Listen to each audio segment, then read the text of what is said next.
Shall we get started again? Okay, so then, so basically this is a problem, and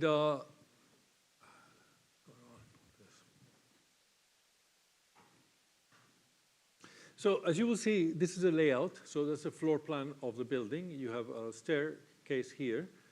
You have two one-bedroom apartments at both sides, two two-bedroom apartments at both sides. So it's 4 two-bedroom apartments. If I take one of them, you have a kitchen in here. You have the living room, dining room here, 1 bedrooms, 2 bedrooms, a corridor, and the exit door that brings you to the stair that you can use for evacuation, and these are the elevators in the building. So it's very, very straightforward, very simple layout. Now, this is what makes things interesting, no? Because here you have the most simple of buildings, okay? And you can look at the building and say, well, this is a really simple building, okay? But now, then you start looking at the cladding. So when you retrofit the building, then you put that cladding on. Now, that cladding is formed of these cassettes, okay? And the cassette, if you take off the lid, you will find that now it has a lot of components, okay? So what are the components? So if you look at this, you will see that you have insulation now that you have introduced here, insulation in here, and then you have this other form of insulation covered with some sort of plastic barrier. Now, on top of that, you get this plate of aluminum that actually is not aluminum, but is 2 thin slices of aluminum with polyethylene in the middle, okay? So if I start looking at the details of this, you will identify 2 types of insulation, polyisocyanurate, which is called PIR, and basically this is a charring material. So it's a polymer that chars, heat of combustion approximately 15 megajoules per kilogram, and it produces a char, and it is covered by an aluminum foil. So the aluminum foil is a multi-purpose system. It has several different types of objectives. One is to eliminate moisture entering into the foam, because you don't want moisture accumulating in the foam because it creates mold. So you don't want that, so you put this aluminum foil. But it also has a secondary objective, which is basically encapsulating the PIR. So by putting the aluminum foil, you're creating a non-combustible protective layer. So ignition becomes a lot more difficult. Now, this starts immediately raising problems of complexity because, as you can see, it's very easy to damage this aluminum foil, which effectively breaks the encapsulation and exposes the combustible material, to the outside. Now, why do you have the mineral wool, all these fire barriers? So basically, the principle is that upward flame spread is an accelerating process. And because it is an accelerating process, if you allow it to progress for a very long period of time, then effectively you're going to end up with a very big fire. So instead, what you put is these pieces of non-combustible mineral wool barrier, which basically is called a cavity barrier. In other words, you fill the cavity with a non-combustible material, but you also separate the insulation panels in such a way that your area of burning is limited, to a certain size and not more than that. So by creating these barriers, you prevent the fire from going from here, to here, okay? Now, on top of that, you're going to have the aluminum composite cover. The industrial name is called Alucobond. And that aluminum composite cover is basically 2 plates, as I say, of very thin plates of aluminum, and in the middle, you're going to have polyethylene. Now, polyethylene has a heat of combustion of 45 megajoules per kilogram, which is quite significant. It's the same thing as petrol, basically, okay? But also, it has a very, very low melting point, and its viscosity drops quite dramatically. So once it starts heating up, it goes through the process of melting and dripping, okay? So it has the potential now not only of allowing, because it's a combustible material, for flame to spread, but it also has the potential of having downward spread as much as upward spread. So now you can have spread in both directions because of the melting properties of polyethylene. Okay? Now, the reason why you use polyethylene is actually quite interesting. It has nothing to do with fire. If when I create these rain screens, as they're called, obviously they have to be made out of a material that doesn't rust, a material that prevents the rain from getting in, and but they're going to be subject to wind that is going to create vibrations. So if you put a very thin aluminum material, it's going to vibrate, okay? And as a result, eventually it's going to get loose and it's going to fall, it's going to create noise, so it's not comfortable. So if you really want to make an aluminum plate that is stiff enough, you will have to go something as thick as probably 7 or 8 millimeters in thickness, which is quite a lot, okay? And it's very heavy. So then your attachments become extremely, has to be extremely strong, and therefore become more expensive, and blah, blah, blah, blah, blah. Now, the way you get away with it is energy absorption. So you put a damper. So a damper is a material that has very little stiffness, is very ductile, you know, and that's polyethylene. And basically, not only is very ductile, but actually is going to absorb the energy, so it's going to dampen the vibrations.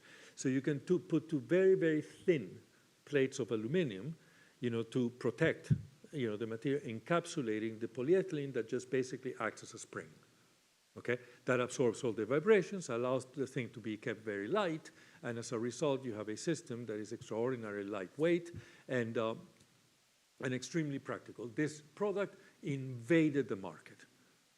I mean, you just have to walk down Princeton and you will find aluminum composite panels everywhere, okay? Now, people recognize the combustibility of polyethylene, and as a result of recognizing the combustibility of polyethylene, there are alternative products where they're going to put chemicals to inhibit pyrolysis, to promote charring, and those are the fire-retarded components, okay? Nevertheless, the moment that you introduce those products, what tends to happen is that they affect the ductility of the polyethylene. It makes it stiffer. So in essence, basically, it has a lot less durability because at some point, the plate is going to separate, you know, from this basically harder spring, okay? So the preference that architects and engineers have, you know, is for the polyethylene because it's much more durable, it's cheaper, you know, and again, there's a health and environmental aspect that most of these fire retardants are halogenated products, and therefore, you know, we frown upon them, okay? So they're more expensive, they have environmental problems, you know, and they don't give you the same level of performance, okay? So what we end up having is a system that now has multiple components and all of them need to be attached. So you're going to attach them with a multiplicity of different components so that effectively they can be assembled in a very efficient way. So people have invented this type of railings. You can see the aluminum composite panel attached to these railings, and basically you slide them in. Now, you will see nowadays in modern construction, it's actually really cool. I mean, you have the building, they build the core of the building, then they build the floor plates, and then the building envelope is stacked. So you start sliding them in, and you can do it extraordinarily rapidly, and you can actually start even utilizing the bottom part of the building before you actually finish the top, because you've completely enclosed, you know, the building. So the systems are highly performant from a constructability perspective, but now you have a very complicated system, okay? And the question is, how do you assess the capacity of that system to sustain flame spread, okay? And so think about it. You have insulation in the background, which is combustible, separated by an encapsulation layer that is very thin, okay? Aluminum melts at a very low temperature, about 600, which is very, very much lower than combustion. So effectively, it's not so good of a protective layer. Then you have a gap, which is the cavity, and then you have the aluminum composite panel. Now, you have the potential for radiative feedback. So one combustion can enhance the other combustion. Not only that, you have put measures to prevent the spread. But the moment that you put the aluminum composite panel in front of it, you can bypass it. So if the aluminum composite panel is the one that is burning, you can totally bypass the barriers that you have so meticulously put in place. Okay? So if I want to understand how am I going to evacuate that building, I need to be able to predict how fast is a fire going to spread. And the question is, how do I do that? And do I have the tools to be able, in a system of this level of complexity, to be able to assess how fast it will spread? But that becomes the question, because it's a race against time. Your fire is spreading, and it's involving people, and you have to move people away from that fire fast enough so that they're not negatively impacted by the event. Is that okay? So in essence, you have a very, very simple and very clear question. How fast is it going to spread?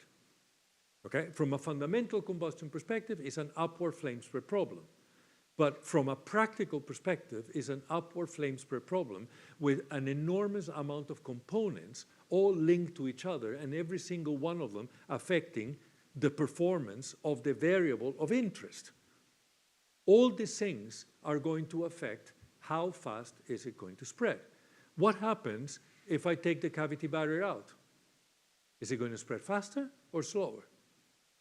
How much faster? Is it going to be significant? Because there's going to be a cost associated to putting those things in place. Okay? Now, is the fixations appropriate? Because keep in mind, what happens when you heat a metal before it melts? Because it tries to expand. So basically, it's thermal expansion. No? So when you heat a solid, it's going to try to expand. And if that solid then is restrained or pinned by bolts, it cannot expand, and it distorts, okay? Which eventually results in these things falling off. How is that going to change the spread? That still remains the same question, no? Okay, and we need to be able to understand how it is going to affect the rate of fire spread, because that is the question that I need to answer. So if you look at the problem, then it becomes very complicated, no? And let me show you an event. So this is the address tower in Dubai. And so this building burnt on New Year's Eve in 2015. And the building has, I believe, 87 stories in height. So this is a really, really, really tall building. And it's a really interesting story, no? Because in the podium here, they have these extraordinarily expensive suites. So one of the rulers, of Dubai owned one of the suites, okay? But he was not satisfied with the size of his suite, and he wanted to double the height. So they built a second story on one of the suites, adding one floor to the podium, okay? Now, apparently the construction was not good enough, and it was leaking water, so they made the decision of coating the ceiling with tar, okay? So they created a tar coating to seal the ceiling in a way such that they could prevent the leaks. Now, it was New Year's Eve. The Burj Khalifa, which is right in front, they had all the fireworks from the Burj Khalifa, and a firework fell on top of the tar. So the tar ignited a fire, okay? Now, the question is whether that fire should be a problem or not. Well, the reality is that this was the magnitude of the problem.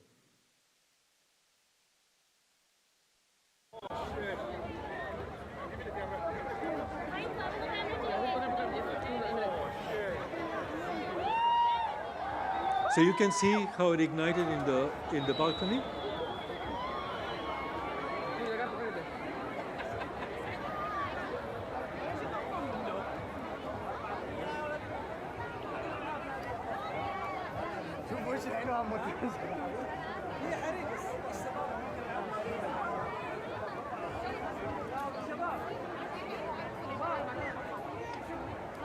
So first floor took about 10 seconds to burn.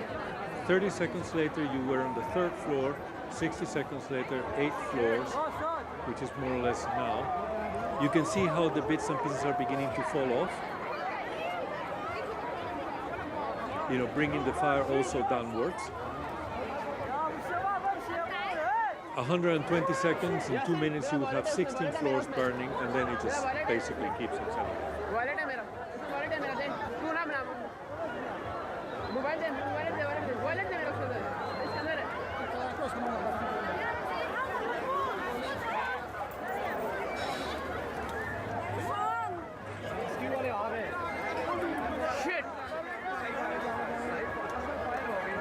Apologies for the language.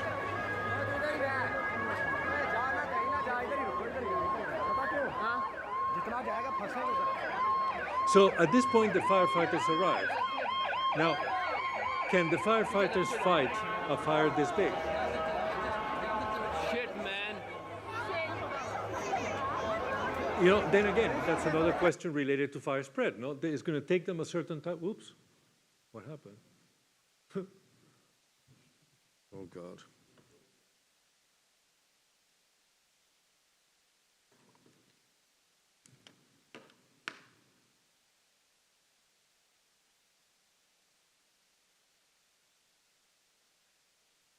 Did the ruler of Dubai get fried in the fire? Well, not really, but he actually is the owner of the building. Oh, okay. Which creates all sorts of other issues. Let me try a different one. Sorry about that, I don't know what's going on.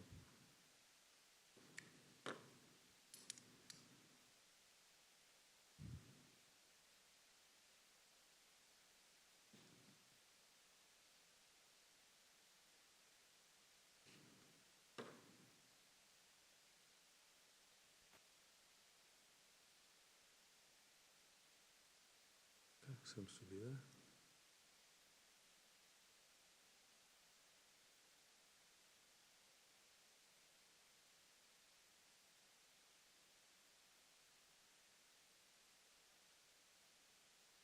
So basically,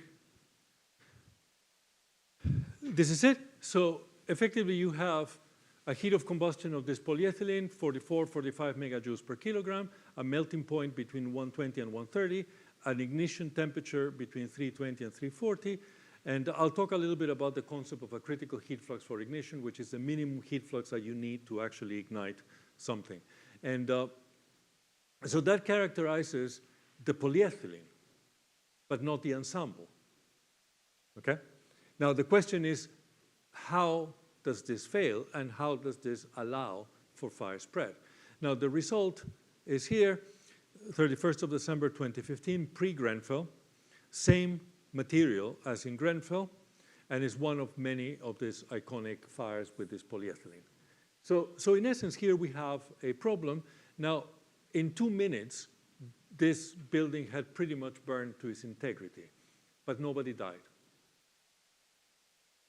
So forces us to ask ourselves the question, what did they do right, as opposed to what Grenfell did wrong, and whether the rate of spread in this building, which was much, much faster than Grenfell, could be sustained. It was acceptable for that building, while the rate of spread, a lot slower, was not acceptable for Grenfell.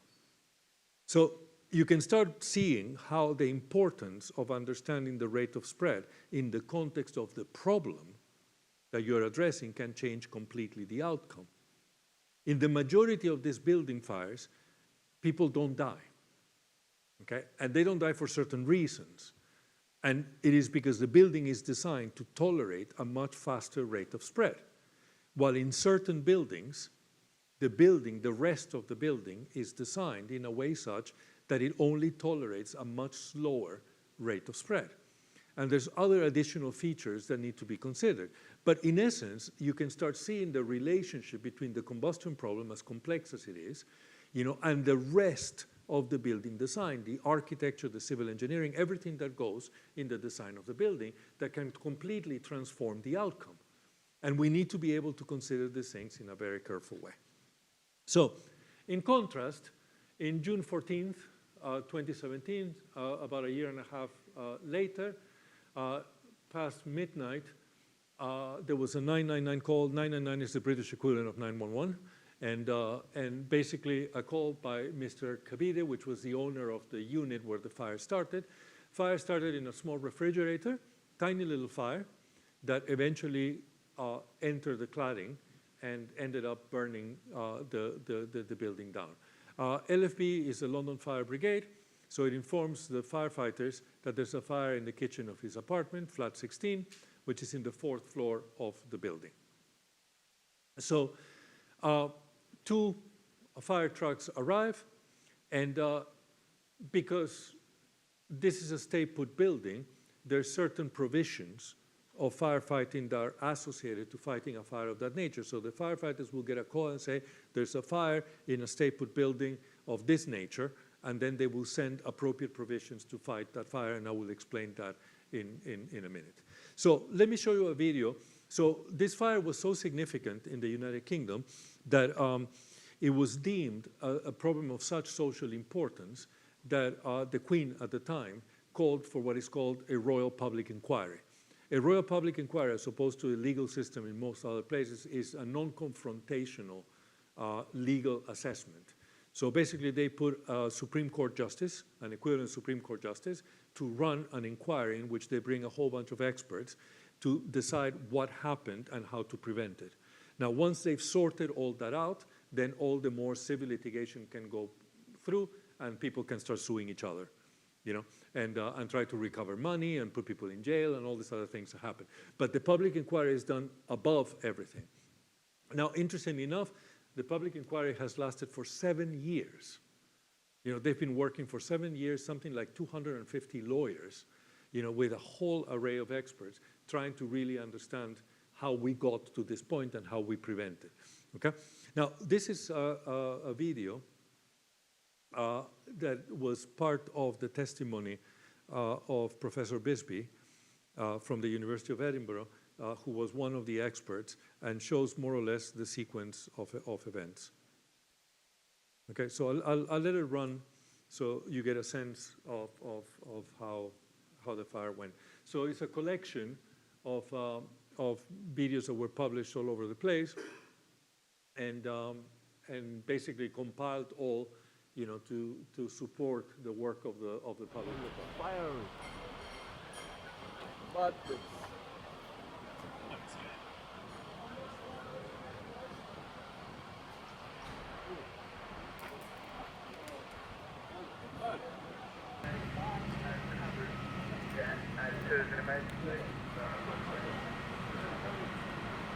So up to this point, the fire is still internal, so it has not caught the cladding. So by 107, we still have a fire that is inside the unit.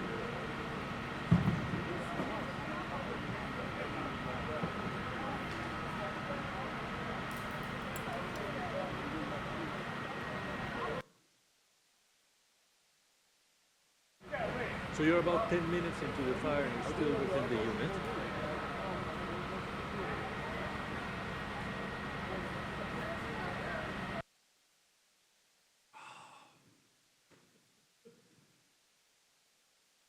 Okay, this is not good.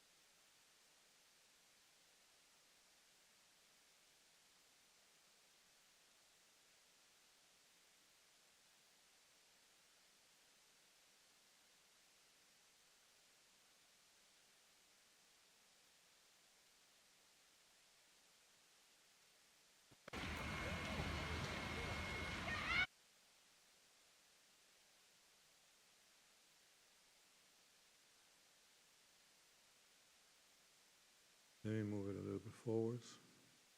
The whole block's gone. So 15 minutes into the fire, you see now that it's already spread to the outside, and it begins the process of spread.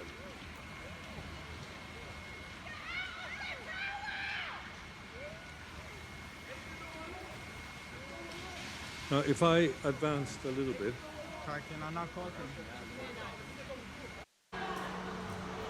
you can see that the stairs are actually clear of smoke, and people are coming out. That's 25 minutes into the fire. And you can see the size of the fire on the outside, which gives you a sense of how much space you have to operate to get people out.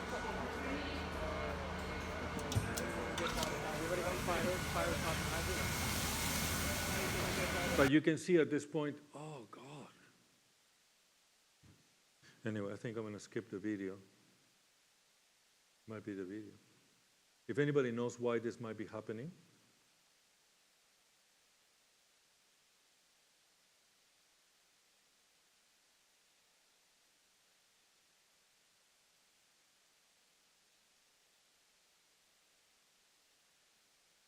Well, you have a sense of the video, so I'll skip it. Maybe it's a video that is a problem.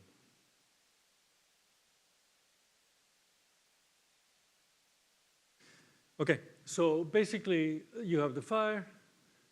It's moved. It started on 16. 26 is the one above. 36 is the one above. So it keeps going up like that. So basically, it's 15 minutes to break into the flat above. So you got 15 minutes before you start breaching the compartmentation. By 30 minutes, the fire is already at roof level. So it's gone all the way to the top. And basically 110 people escape before this 38 minutes. And it's only after that that most casualties start happening. So for about 40 minutes, people could actually get out fairly well out of the building. So you can see the decrease by 158, only 20 more people can get out. And what is unusual about this fire? So if you look at the fire, you can see it spreads just like all the others. Now, again, one of the very interesting things about these fires is how they spread, because upward flame spread, because it's a positive contribution of heat, it spreads upwards very rapidly in a clear line, okay? Now, the amount of polyethylene that you have and the amount of insulation that you have is very little. So in essence, as the fire is progressing up, is consuming all the fuel. So it actually, as it goes up, it burns out because there's no more fuel left. And so the fire reaches a point where it becomes almost steady state because it's consuming everything in the bottom, it's consumed all the fuel, and is spreading upwards. So in most cases, in the case of the address building and many of these other buildings, once the fire gets to the top, the interesting thing is that it cannot spread laterally. Why it cannot spread laterally? Because the aluminum that is covering the polyethylene is sufficient to prevent the energy from the fire being capable of producing lateral spread. So generally, the fire will go only upwards, and it will remain constrained because it has very little capability of lateral spread. Sometimes it's a little bit of a cone, because obviously, because of turbulent mixing and all that, it starts heating up in that direction. But in essence, the fire goes up, and it doesn't progress laterally. Now, this is one of the interesting things about Grenfell. So if you look at the data, you will see the different average speed of spread. And you will find that the different buildings have different values. And where do you find the highest values? The address building in Dubai. So this is the one that I showed you the video. You have a rate of approximately 22 meters per minute that you have of fire spread. While Grenfell is down here, which is not even 4 meters per minute. So why do you have a fire that spreads so much slower than this one, resulting in 72 people dying, while in this case, nobody died? In this case, nobody died. In this case, nobody died. Nobody died here, nobody died here, nobody died here. No, here. In the case of Shanghai, yes, there were several casualties. There were workers that were working on the scaffolding, and the scaffolding ignited and effectively trapped a number of workers that were working there. But I think in the majority of these fires, you actually didn't have any fire deaths. Now, what was unusual about Grenfell, that the fire actually spread laterally. Now, why did it spread laterally? So if you look at the top of the building, you will see that in the corner, it's spreading faster at the top, laterally, than what it can spread, you know, in the rest of the building. Now, why is it doing that? Because at the top of the building, the architects wanted to cover the services. So what they did is they created a crown. It was an ornamental crown that was made of the aluminum composite panels, the same aluminum composite panels, but now they were forming a crown. And the only difference is that that material was sitting on the floor. As opposed to hanging on the edge, now it's sitting on the floor. So what do you think will be the difference?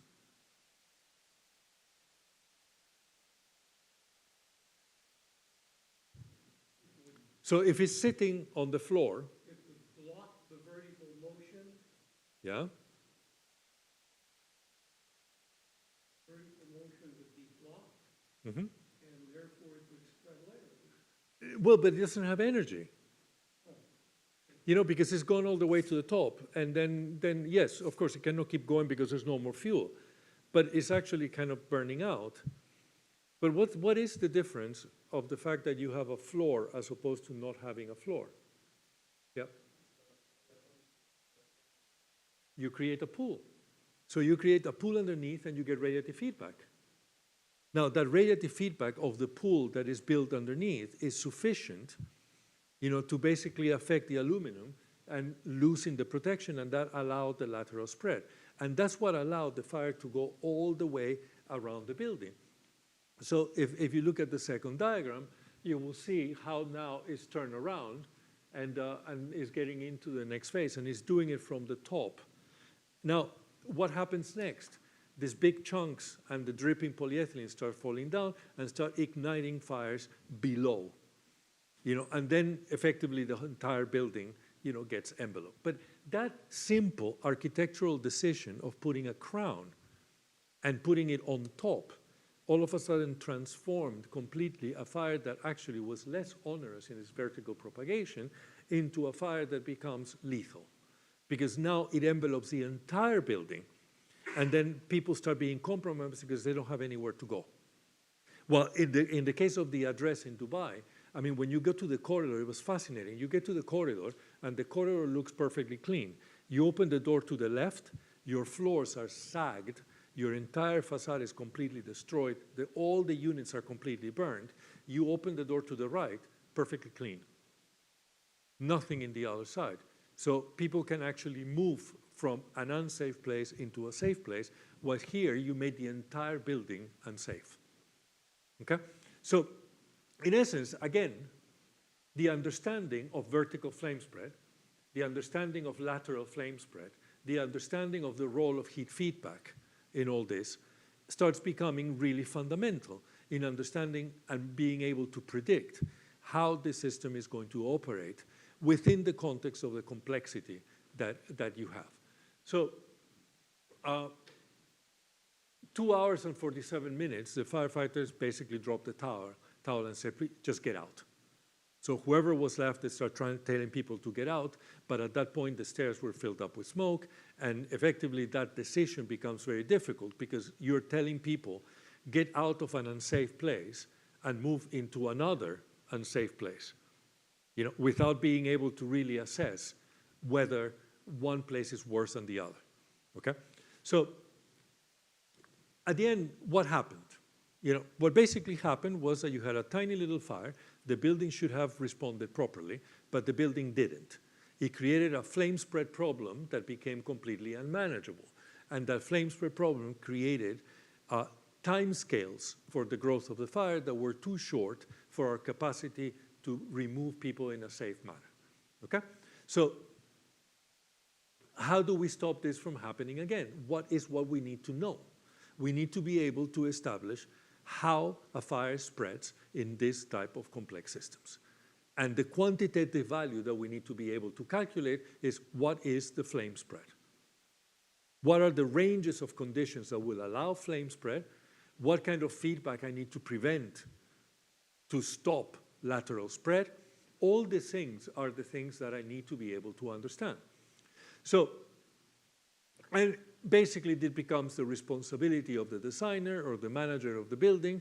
And the question is that when you participate in the designs of these buildings, you need to be competent enough in matters that pertain many times combustion, to be able to guarantee that these buildings are designed correctly. So this is a reality, okay? Now, there's a lot of people that study combustion that end up working in fire, okay? And the question is whether they're doing it competently or not. And it's really, really important to try to make sure that if anybody is going to end up working in fire, that they basically understand the problem that they are addressing and how to use combustion appropriately. Now, why do many combustion professionals end up working in fire? Because fire pays a lot. So it's a very, very, very, very well-paid profession right now. So particularly if you're working in the forensic space, companies like Exponent Failure Analysis, will pay very, very hefty salaries. And therefore, people tend to gravitate to that space because it's a big market, and it is also a big market that is very well paid. And it's just increasing.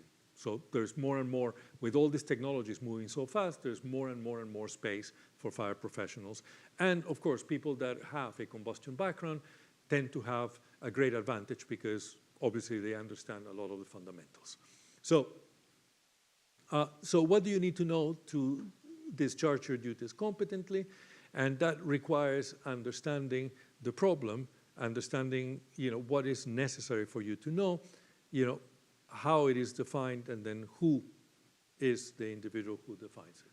So let's walk into the process of how you design a building so we can identify where the knowledge is important. So this is how you design a building, okay? So you have to follow a chart that looks like this.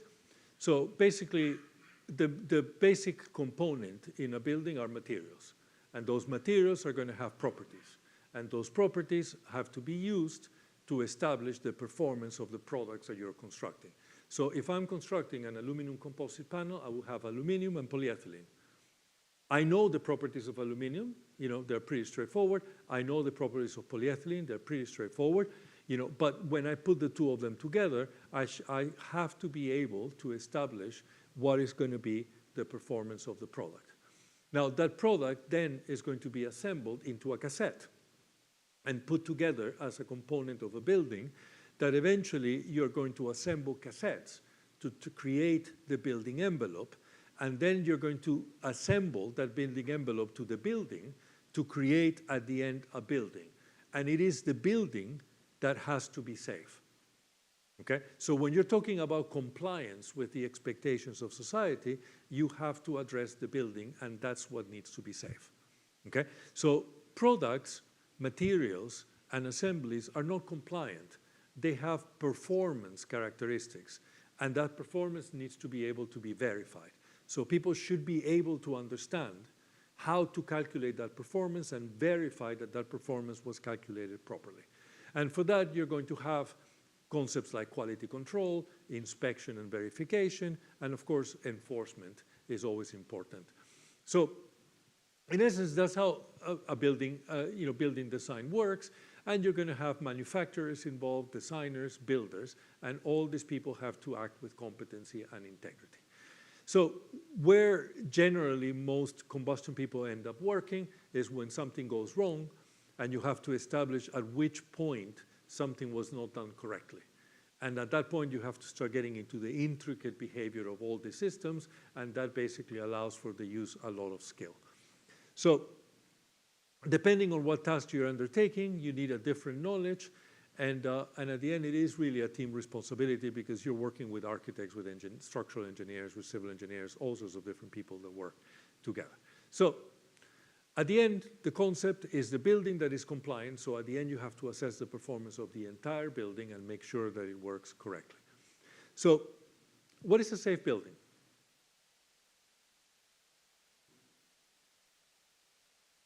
How would you define safety if you have a building of that nature?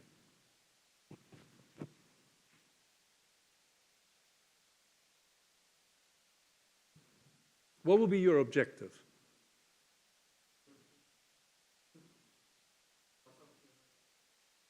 Okay, the moment that you use the word no loss of human life. Huh?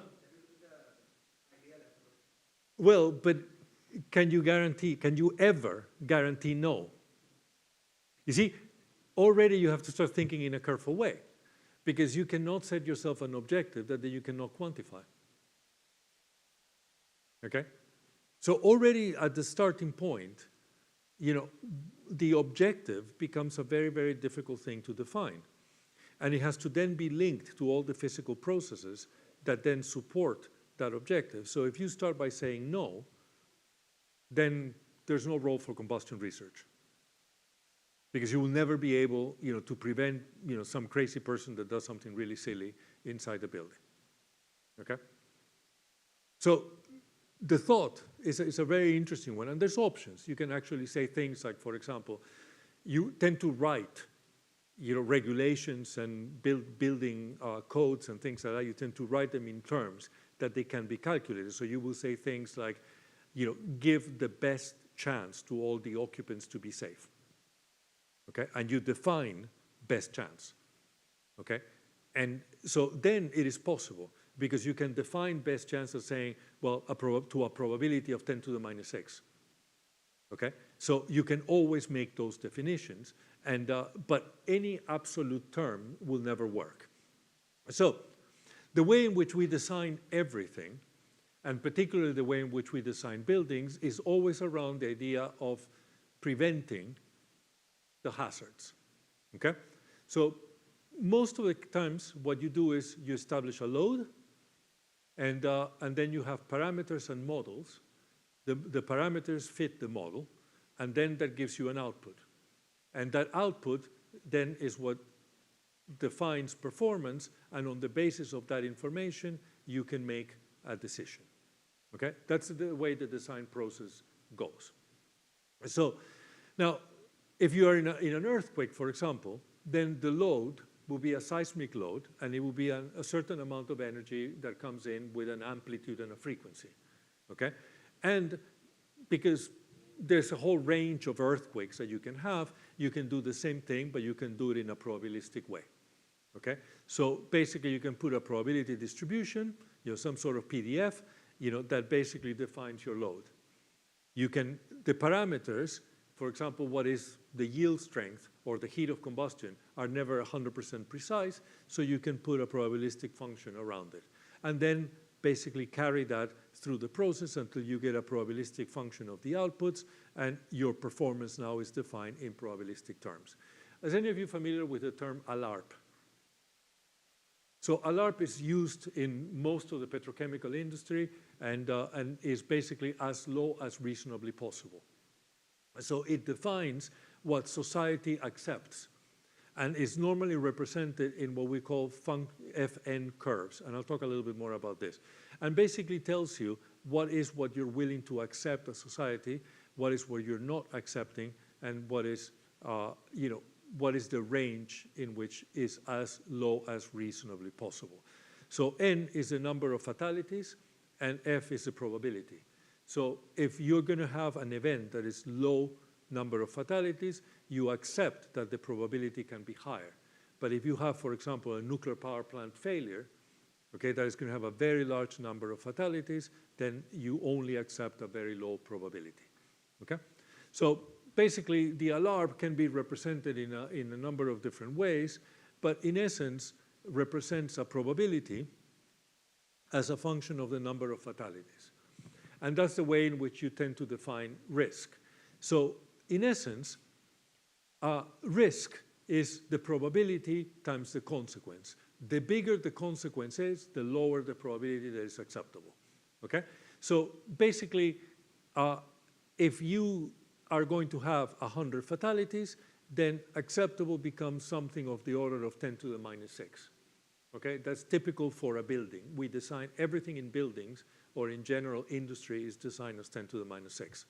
Now, if you're designing a nuclear power plant, then you're going to go much, much lower than that. And you might potentially enter this space, which is the space of unacceptable consequences. So there is a space where probability doesn't matter, because as a society, you cannot accept to kill 1,000 people at the same time, okay?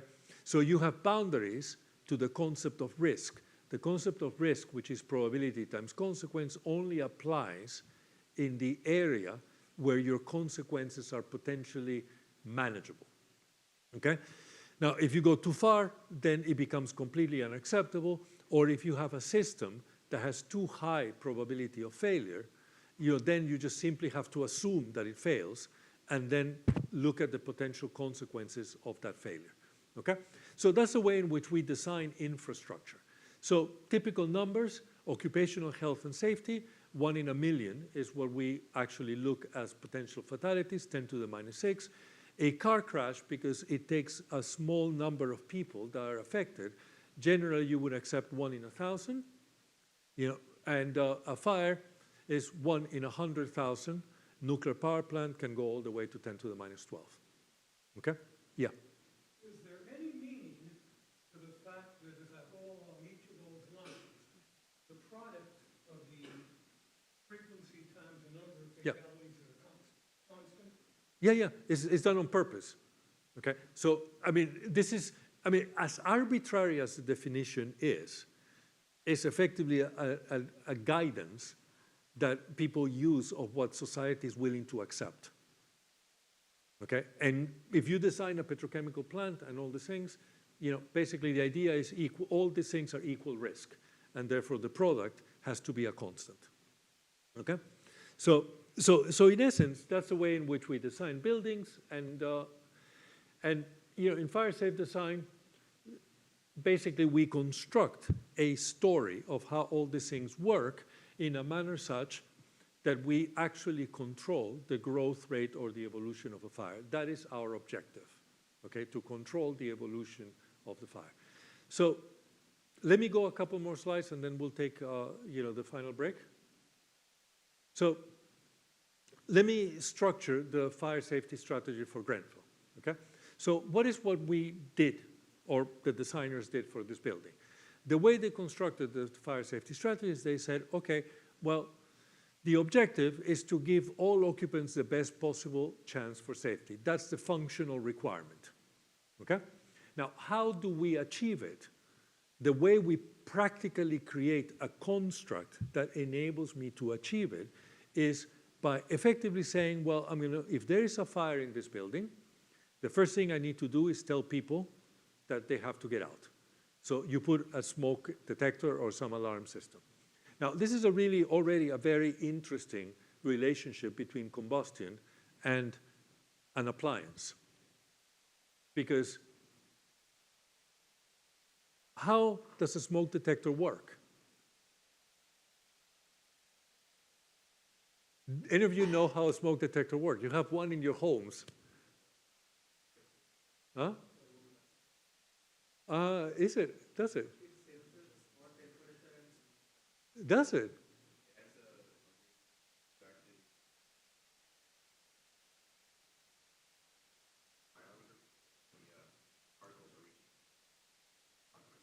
So you have two types of smoke detectors. You have photoelectric detectors and ionization detectors. Photoelectric detectors are light attenuation. So effectively you have a beam of light inside the detector, and as particles go in, they're going to scatter the light. And basically you have a sensor at 120 degrees that effectively captures the scattered light. Okay? So what is scattering a function of?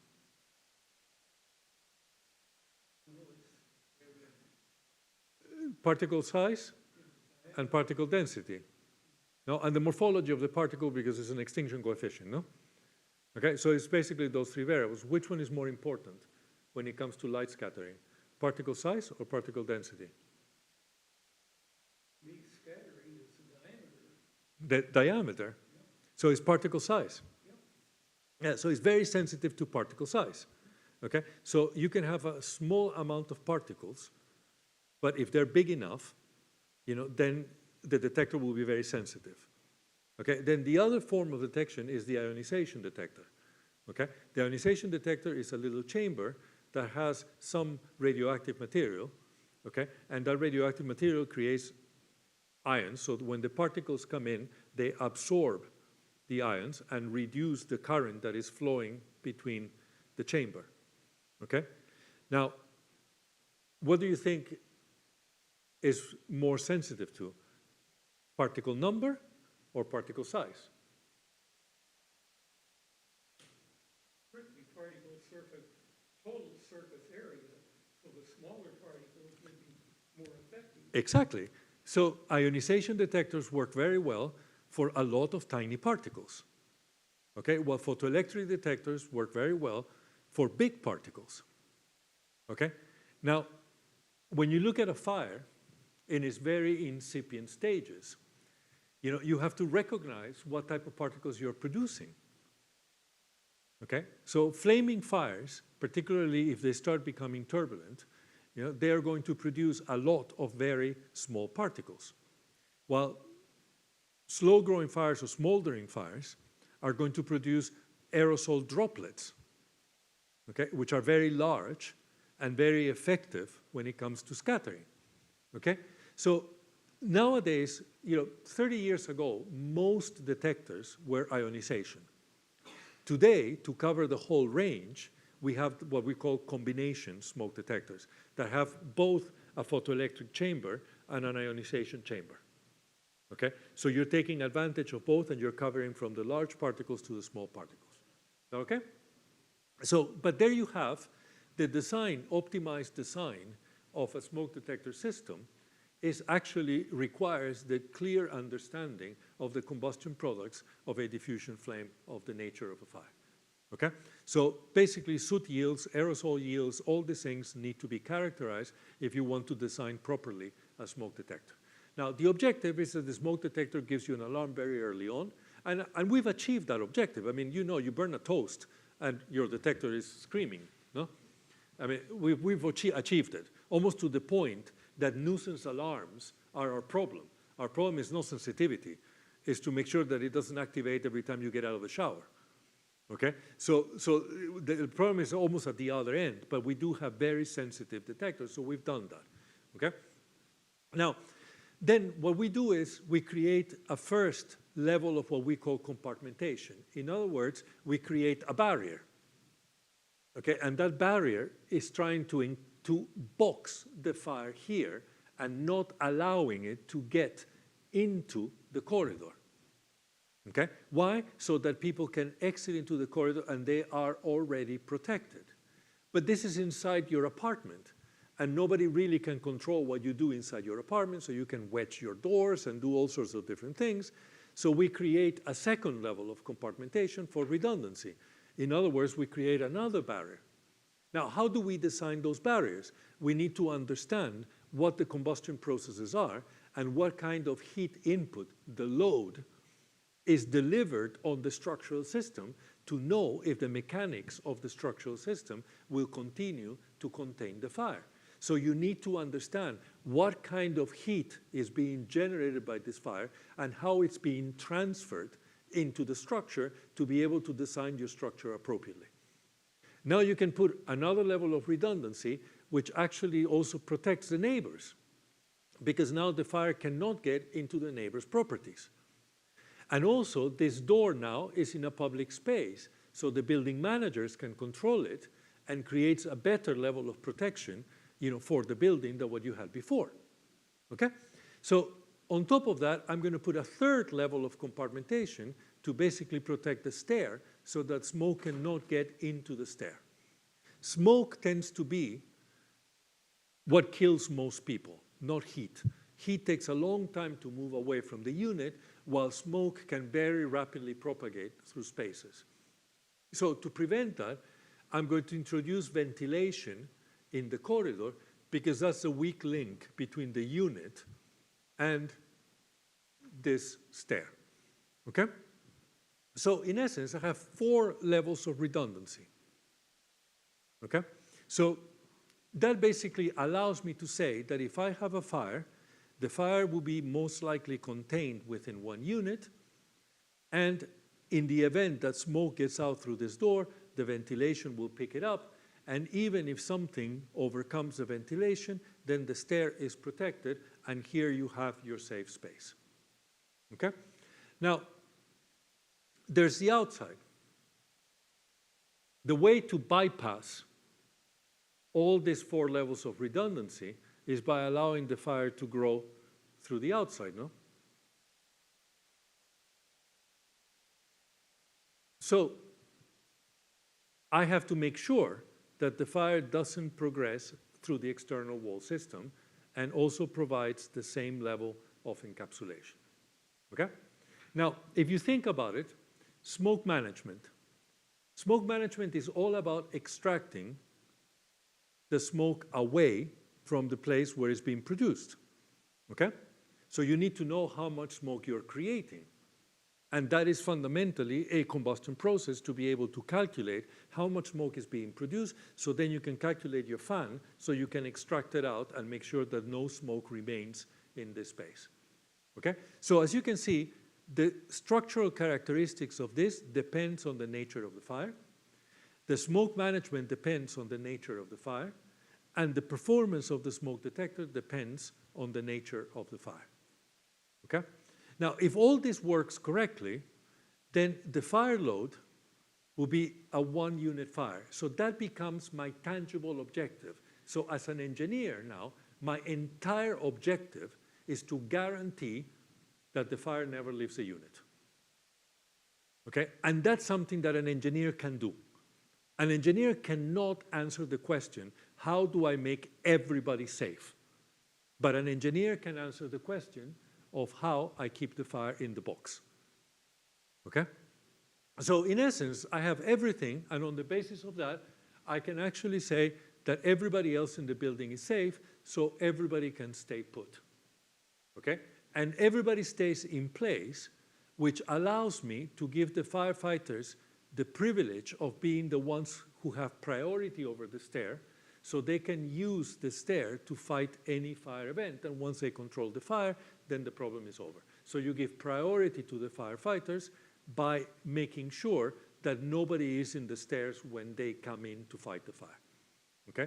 The people who were in the original unit will be out before the firefighters arrive, and everybody else stays put in the building. Now, from the perspective of inclusivity, for example, you know, for people with disabilities and mobility impairments and visual impairments and so forth, this is a much more equitable approach than saying, I have to get people out, because then you're stuck with the stairs, and how do you get people out if they cannot be mobile?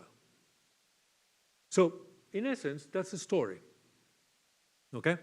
Now, if I put this in a fairly simple linear way, what I have done is I assume I have 1 fire, because it's accidental, only 1. Then I put detection, and I'm going to put it in every room, so I give you multiple levels of redundancy. Then I'm going to box the fire with 4 levels of redundancy. And then I'm going to make sure that there is no external spread, so I cannot bypass my redundancy. And therefore, then I have a structure that is designed to enable that to happen, and that allows me to have a stay-put strategy, okay? So that's a fire safety strategy, okay? So in essence, when you look at this, the fire or the combustion problem is going to determine how do I design this, how do I design this, how do I design this, how do I design this, and how do I design this. So it is the boundary condition for all these problems. So the entire engineering that supports the fire safety strategy requires a boundary condition that is given by a combustion problem. If I don't understand the combustion problem, I cannot design anything else. So, okay? So let's take a few minutes break, and then we'll pick up from there. Can we make it a little bit short? Like